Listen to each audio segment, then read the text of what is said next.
Welcome to the PNN Podcast, your source for behind-the-scenes headlines.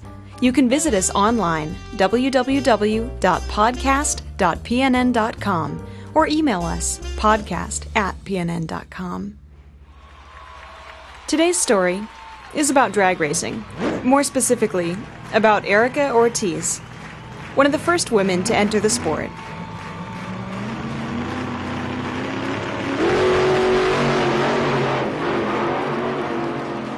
Right now we're building a new car. It's a 2007 Mustang. It's twin turbocharged, and it's got a 500 cubic inch motor in it, which makes about 2,500 horsepower. It'll go 0 to 220 miles an hour in less than 7 seconds, about 6.6 seconds, and that's over a quarter-mile distance. In the type of car that I compete in, I'm probably one of the top 5 women in the world as far as times go. So we're definitely working on making that a little bit better. Last year was my first year pro. This will be my second year, and we've made some major improvements on the car and on the whole racing program in general.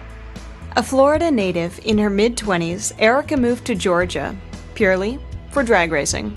When I first started, there weren't a lot of women in racing, particularly in drag racing, which is what I do. I got everything from the little comments that were like, honey, do you know where the gas pedal is? Sometimes it was a little rough.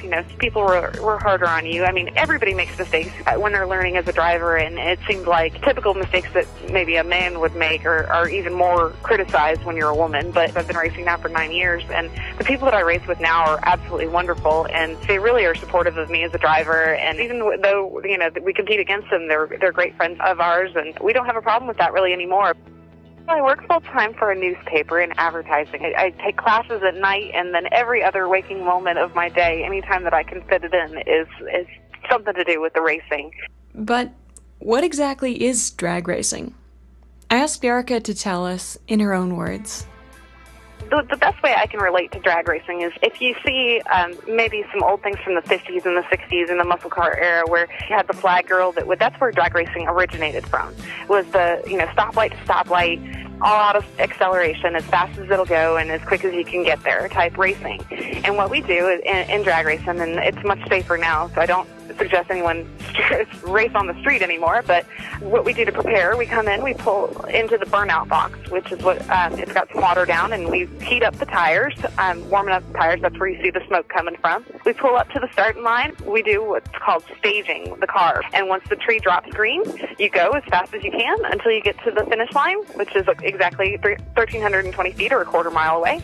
Going down the track, it seems like it'd be easy to keep a car, in a straight line, that there's not a lot involved there, but these cars have so much horsepower, and they're trying to get down on this small patch of tire, often only on 2 wheels, because these cars leave with the front end in the air because they're so powerful, and they want to go anywhere but straight. So it's sometimes a handful keeping them going straight and getting to the finish line all in one piece, and the first one there is the winner.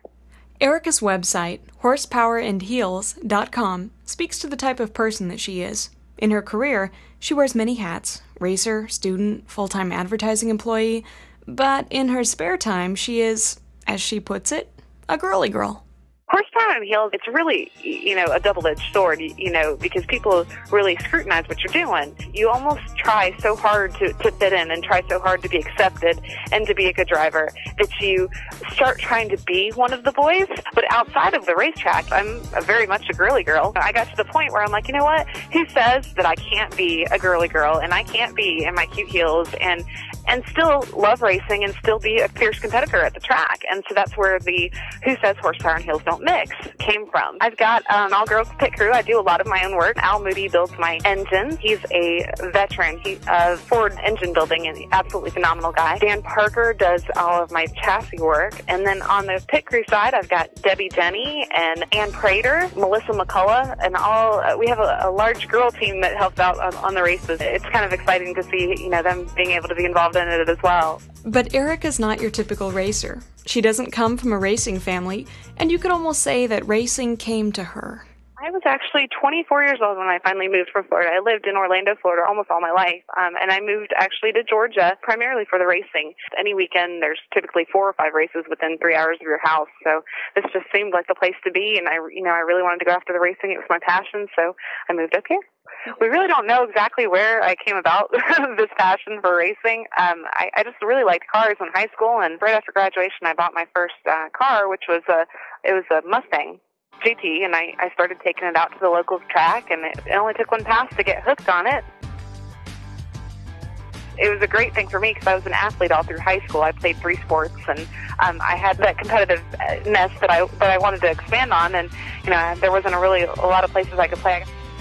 I actually had a volleyball scholarship that I was supposed to be going to school for, and I got injured the summer before, so really the only release for me was to be able to compete in a car. That's how I kind of got involved into the racing, because I love the competitiveness of it. Most people that are involved in racing come from racing families, so they were exposed to it when they were kids through their parents, or somehow or another, they're involved in cars and automobiles and things like that. My family, however, my parents could hardly change a tire, so they thought I was crazy when I first got into it. They're like, "What do you mean you're racing?" And of course, my mom, being the overprotective mom that she is, was a little bit concerned. But as it goes, they've realized that this is my absolute passion, and they're very supportive of it now.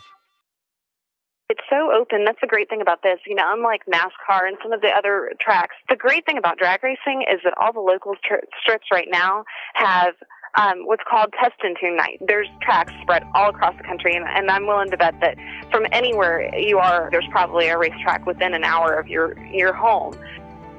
I see more and more women out there coming up through the ranks. There's women in the top classes now, and they're all doing wonderful. And so it's great seeing them out there, and it's really inspiring to see, women out there and starting to get the attention of sponsors and getting the backing that they need to be able to go out there and be competitive.